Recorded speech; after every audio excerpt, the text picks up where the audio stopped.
This right here is my survival kit. I have taken this case on every single photo shoot that I have ever worked on since day one of being a digital tech.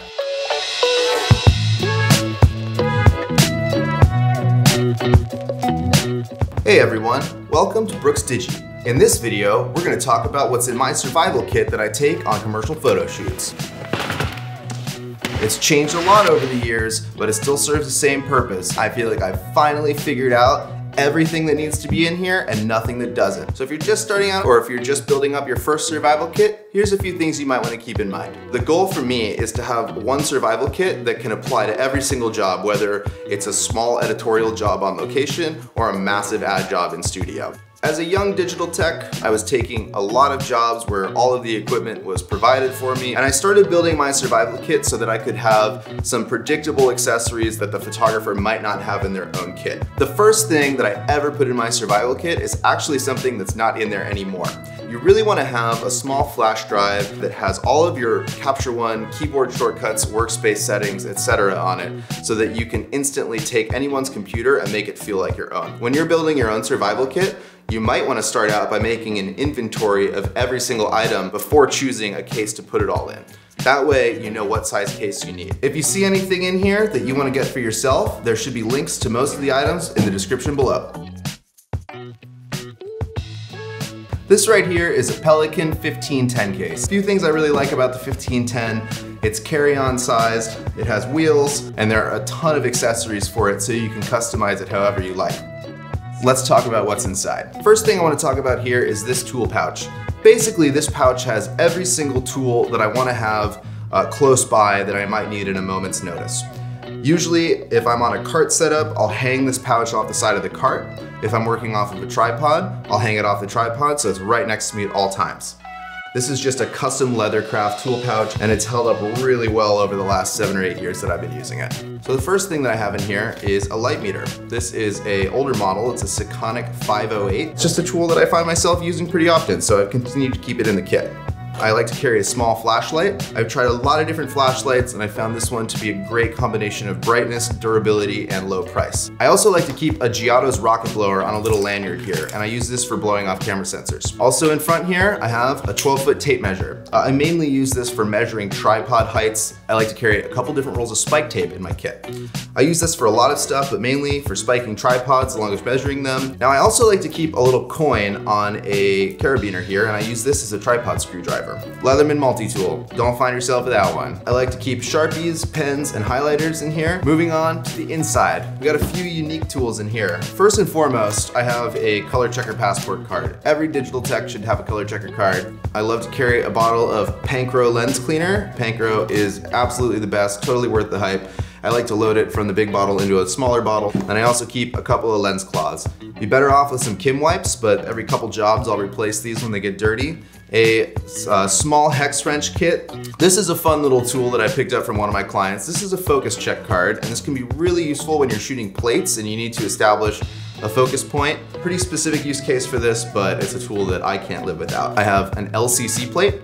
If you've ever shot with a tech camera, you probably know what this is. I find this especially useful for creating a sensor dust map and seeing how clean a sensor actually is. I like to keep a variety of different memory cards in my kit. 2 CF Express Type B, 2 compact flash, and a variety of different SD cards. And the last thing that I have in here is an empty card wallet. This one is a Tenba Reload Universal, and I love it because it has 2 sections, red and green, that allow me to organize shot cards and cards that are ready to be formatted when we're not shooting tethered.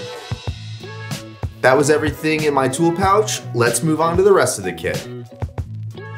Backup laptop, backup iPad Pro. No digital tech should ever be without a backup laptop. Next thing is my cable pouch.